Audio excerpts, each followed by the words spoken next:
Hello friends, मी सानिया गणेश भोंडवे। मी आज तुम्हाला redox reaction या चॅप्टर मधील बॅलन्सिंग ऑफ रेडॉक्स रिएक्शन ते याच्यातली ट्रिक सांगणार आहे। बॅलन्सिंग ऑफ रेडॉक्स रिएक्शन याचे दोन मेथड आहेत, त्यातील आयन इलेक्ट्रॉन मेथड आणि ऑक्सिडेशन नंबर मेथड। तर यातील आयन इलेक्ट्रॉन मेथड ही आपण आता फॉलो करणार आहे।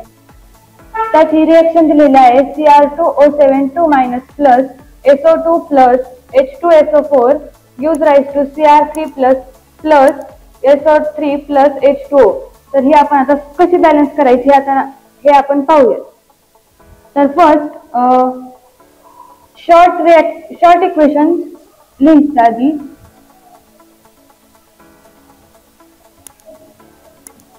Cr2O7 gives rise to Cr3 plus ह्याला इक्वेशन नंबर 1 द्यायचं। Second SO2 gives rise to SO3 equation number second from first.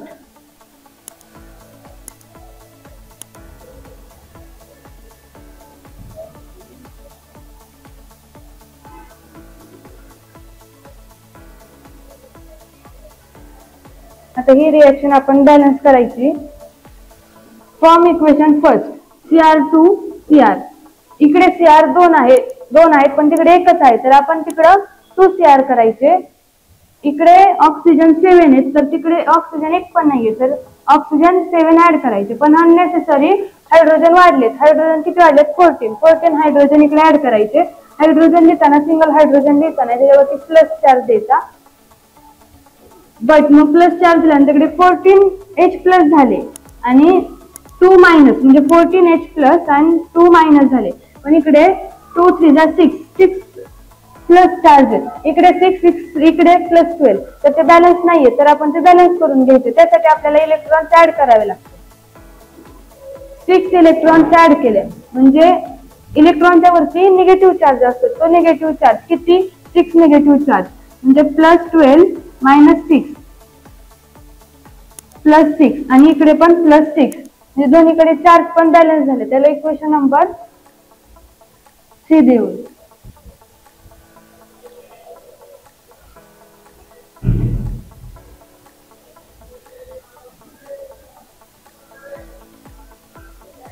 SO2 gives rise to form 2।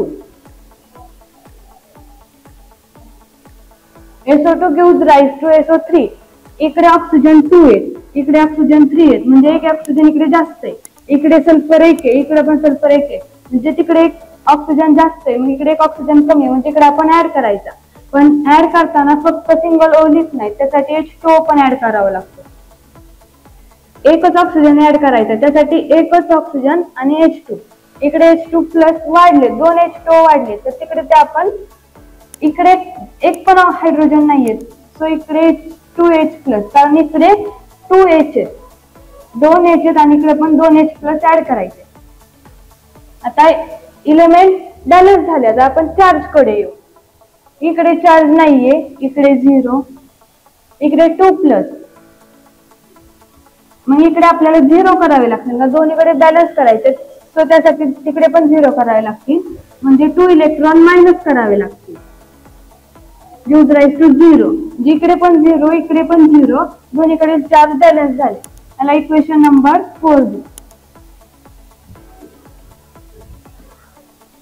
Equation third मध्ये 6 electron आहेत, equation 4 मध्ये 2 electron आहेत, म्हणजे तिकडे 6 आणि इकडे 2 इलेक्ट्रॉन पण बॅलन्स करावे लागतील। सो इक्वेशन 4 ला आपण 3 ने इंटू करू, 3 ने इंटू केल्यानंतर ना 6 इलेक्ट्रॉन होतील। सो फोर्थ इक्वेशन ला 3 ने इंटू करू, 3H2O plus 3SO2 gives rise to 3SO3 plus 6H plus 6 electron minus। Equation 4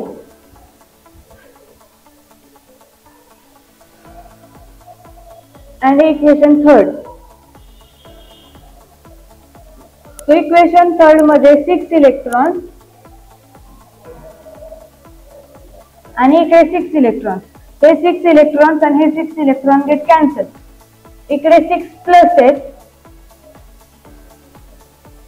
वरती 14 प्लस आहे म्हणजे 14 minus 6 is equal to 8H plus 8H plus राहिले. इकडे 7H2O आहेत. खालच्या रिएक्शन मध्ये 3H2O आहे म्हणजे 7 मायनस 3 4H2O राहिले 4H2O. सो आता ती थर्ड वाली आणि फोर्थ वाली रिएक्शन लिहून काढायची म्हणजे रिएक्टन्स ऍड करायचे रिएक्टन्स अँड प्रोडक्ट. इकडे 8H plus Cr2O7 2 minus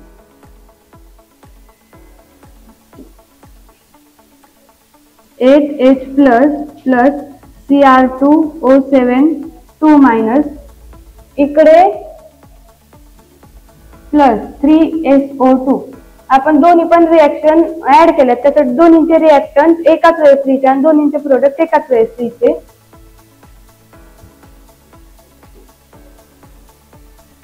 third reaction मध्ये प्रोडक्ट आहेत 2Cr3 प्लस 2Cr3 प्लस आणि 7 मायनस हे 3 केलेले प्लस 4H2.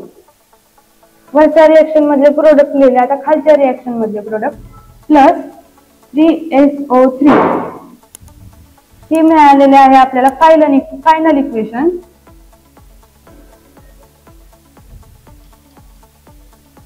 म्हणजे बॅलन्सिंग रिएक्शन मध्ये बॅलन्स करताना आपल्याला इलेक्ट्रॉन्स महत्वाचे आहेत. H2O म्हणजे ऑक्सिजन कसा ऍड करायचा ते महत्वाचं आहे. ऑक्सिजन ऍड करताना सिंगल ऑक्सिजन ऍड करायचा नाही हायड्रोजन पण करायचे. इलेक्ट्रॉन्स आधी बॅलन्स करायचे त्यानंतर न चार्ज बॅलन्स आहे का हे बघायचं आणि नंतर न दोन रिएक्शन ऍड करून जे फायनल आन्सर येईल ते आपली बॅलन्स इक्वेशन असेल. जर ही कन्सेप्ट तुम्हाला समजली असेल तर या व्हिडिओला लाईक करा शेअर करा आणि या चॅनलला सबस्क्राईब करा आणि बेल आयकॉन दाबायला विसरू नका.